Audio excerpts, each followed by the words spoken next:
You weren't just born at night. You were born at the epicenter of a storm when the sky over Crystal Lake cracked with violet scars of lightning, June 13th, 1946. Rain slams against the tin roof with such fury as if the universe itself is trying to drown out your very first breath. Your mother, Pamela, holds you so tight her knuckles turn white. She stares at your face, at the nightmare the world would call a monster. But Pamela sees an angel. "My special boy," she whispers, while the storm shakes the walls. She promised to be your shield and your sword. You grew up in the shadows of the kitchen. Your entire universe was the geometric patterns of cracks in the floorboards. Through those cracks, you watched the normals. Bright kids smelling of soap and sugar. To you, they looked like defective aliens. Sometimes they noticed your eye in the dark. Then the games began. Stones hitting the door, shattering glass, and that drilling laughter. They called you a freak, a bubblehead, a water boy. Mom said the world was sick, Jason, and she was the only one who loved you. 1957. The air is thick with pine and dust. Pamela is busy in the kitchen, lost in the steam, looking like a forest witch over her cauldrons. You walk out to the pier. You want to touch the liquid mercury they call the lake. It looks solid, like a mirror you could walk on. The slime-covered wood betrays you. The world flips. Hitting the water feels like falling onto concrete. Icy liquid burns your throat. You try to scream for Mom, but only heavy bubbles rise. The sun looks like an indifferent eye closing as the weeds pull you down. But the lake does not claim your soul. It preserves your rage. You sleep in the silt for decades until 1979 wakes you up. You crawl out of the mud, a massive shape of rotting flesh. You see the flash of a blade. You hear the wet crunch of a spine. Alice's machete meets Pamela's neck. Your mother's head hits the sand. In that moment, the boy Jason dies. The executioner is born. Now her voice lives inside your skull. Kill them, Jason. Make their screams drown out the rain.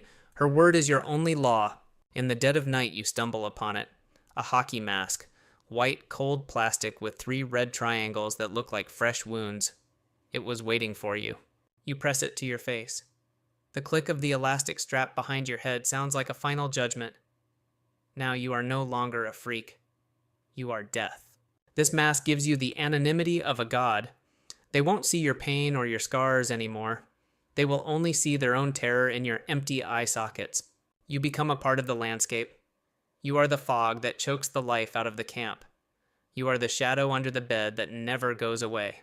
A new group of counselors arrives. They bring loud music, cheap booze, and an absolute certainty that they are immortal. Their arrogance is your favorite meal. The first boy steps away to the woods. He doesn't even have time to scream before you crush his skull with a hammer like a ripe, bursting watermelon. You pin a girl to the shower wall with a piece of rusted rebar. You watch the red foam bubble from her mouth with the cold curiosity of a scientist. To the world, this is a nightmare.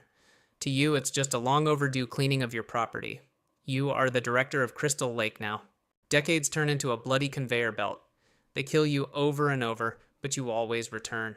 A machete in the shoulder, an axe in the skull. They try to bury you, but the earth itself refuses to keep you. One night, a foolish gravedigger pokes your corpse with a metal rod during a storm. Millions of volts strike the iron, welding your bones into a single, indestructible frame and restarting your cold, black heart.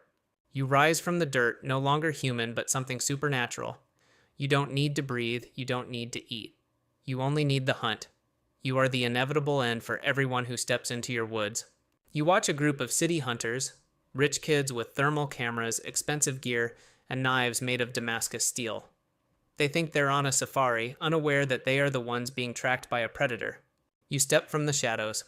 Without a word, your hand, hard as fossilized oak, drops on a shoulder. All their money and technology won't save them now. Through the mask, you watch their expensive gadgets hit the dirt. After the work is done, you leave his boots neatly placed on the trail. It's your own little sense of humor, a silent joke for the next group to find. You aren't just killing, you are redesigning the landscape with pain. Years pass. The camp is closed, reopened, and renamed. They think a new name like Forest Green can wash away the old blood. Fools. The earth remembers every scream, and you are the living memory of this land. You watch the new generation from the tree line. They laugh at your legend, calling it a campfire story for idiots. That is your favorite moment. the exact second when their laughter turns into a choked gasp of terror. A couple takes an old boat to the middle of the lake. They drink wine and act like they own the world.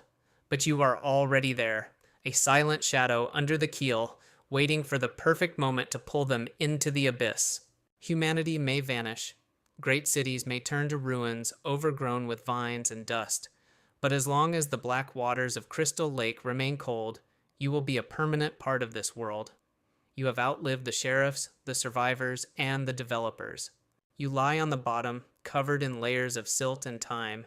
Your hockey mask is cracked, green with algae, but still protecting your secret. Finally, the silence is absolute. For the first time in an eternity, Mother's voice is soft, almost transparent. You did it, my boy. You protected my memory until the very end of history. Now, come to me. Your fingers, which held the handle of death for centuries, finally relax.